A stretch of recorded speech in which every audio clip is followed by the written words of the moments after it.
प्रधानमंत्री बनने की इस रेस में ईडी आजकल मुख्य धारा में है, सुर्खियां बटोर रही है। पटना, जहां पर मैं मौजूद हूं, पटना टू रांची ईडी की पूछताछ की जो बौछार है वो लगातार आगे बढ़ती दिखाई दे रही है। तो ये ईडी की कार्रवाई आप किस तरह से इसे देख रहे हैं? यकायक सक्रियता या कानून का एक अपना चक्र होता है, एक सिलसिला होता है, एक तरीका है। तारीखें थी वो आ गई, अब पूछताछ हो रही है। नहीं, मैं तो मानता हूं कि ये जो कानून की एक प्रक्रिया है उसमें अगर कोई आपने इकोनॉमिक ऑफेंस किया है तो उस प्रक्रिया से आपको गुजरनी होगी। और ये बजाबते लॉ कमीशन ने डिस्कस करके ईडी बनाई, ऐसा कुछ नहीं था कि बस पॉलिटिकल वेंडेटा के लिए इसको बना दिया गया। नहीं, पर उसमें पीएमएलए में जो बदलाव किए गए 2002 में और चिदम्बरम के गृह मंत्री बनने के बाद यूपीए सरकार में जो उसमें ऐसे दांत डाल दिए गए कि आरोप लगा दिया, उसके बाद आरोपी ही खुद को निर्दोष साबित करता घूमेगा, वरना कारागार में होगा। बिल्कुल ठीक है, आप पर अगर आरोप लगा और आप आरोपी नहीं हैं तो आप इसको साबित कीजिए ना। 2022 में 1.93 लाख केसेस आ गए। कैसे आ गए? इसका मतलब कि इस देश में ईडी के सिर्फ 5,906 केस हुए हैं कुल मिलाकर 2014। हाँ ठीक है, तो 5,000 लोगों ने तो इकोनॉमिक ऑफेंस किया।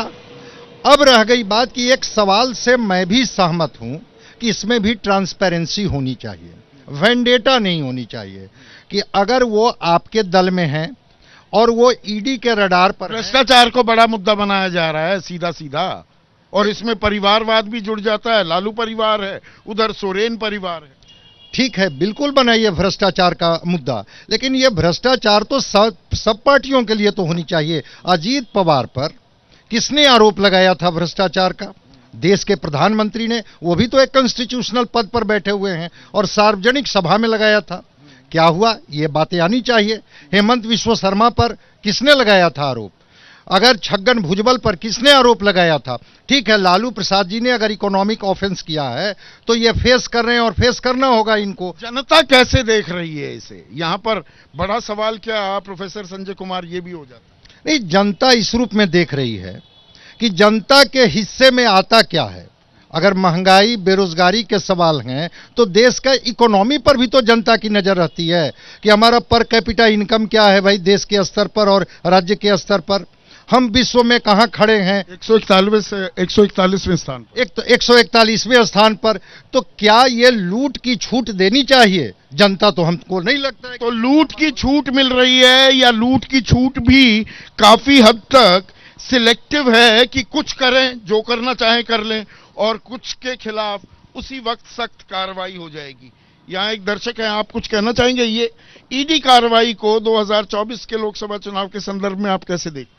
सर, ईडी का जो सर्वे हो रहा है, जो छापामारी हो रहा है, ये मेरे सभी कर्णधार बिहार के ये बता दें कि अगर ईडी गलत है तो किस ईडी के अधिकारी पर कोई कार्रवाई है कि उसने गलत काम किया है, या उनको नहीं पता था उनके बारे में, या गलती से घर से माल निकाल लिया, ये कोई बता। ईडी अपने ऊपर ही कार्रवाई कैसे करेगी? बात नहीं सर, जैसे हेमंत सोरेन की बात है कि आज अभी चल मैं सुन रहा था कि 30 लाख रुपया कैश पकड़ा गया और करोड़ों की गाड़ी पकड़ी गई, तो वे उलट पकड़ी गई। ये तो अभी जब्ती की बात है, अभी कोई आधिकारिक बयान ना, ये सूत्रों के हवाले से खबर है, अभी कोई आधिकारिक बयान नहीं। सीधा सवाल है कि ये मुख्यमंत्री उप मुख्यमंत्री हमारे तेजस्वी भाई जी, ये क्यों नहीं इन पर एफआईआर करते हैं कि आप हमको गलत कर रहे हैं?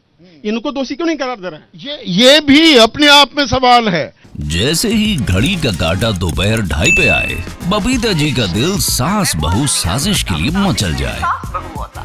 और ये है इनकी बहू, पूरे दिन ऑफिस की टेंशन हो जाए गॉन जब ये करें अपना फेवरेट शो फ्री टाइम पे ऑन।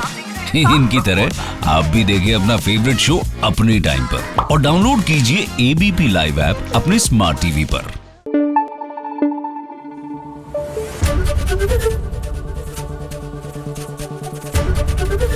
एबीपी न्यूज आपको रखे आगे।